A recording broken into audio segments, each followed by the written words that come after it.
কাল আমরা গিয়েছিলাম পুরো ফ্যামিলি মিলে একটা আত্মীয়ের বাড়ির গৃহপ্রবেশের অনুষ্ঠানে, আর এরা এখানে অনেক মজা করেছে।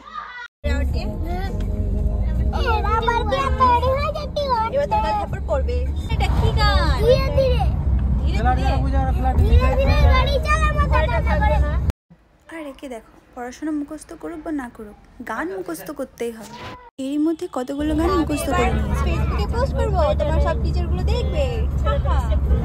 তারপর আমরা পৌঁছে গিয়েছিলাম মাহিদের বাড়ি। আর যারা মাহিকে চেনো না, কমেন্ট করে আমাকে জানিয়ে দাও, আমি তোমাদের রিপ্লাই করে দিব। দিওয়ালির একটা ফায়ার বেলুন বাড়িতে থেকে গিয়েছিল, সেটাকে মা আবার ব্যাগে ভরে মাহিদের বাড়ি নিয়ে চলে এসেছে। এখানে এসে সব প্রথমে সেই ফায়ার বেলুনটাকেই উড়ালাম, আর এরই মধ্যে এদের আনন্দ দেখো।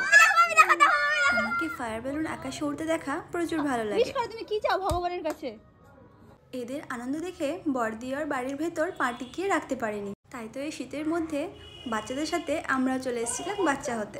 আর হ্যাঁ, তোমাদের বলা হয়নি, আমরা জিগলুকেও নিয়ে এসেছিলাম আমাদের সাথে।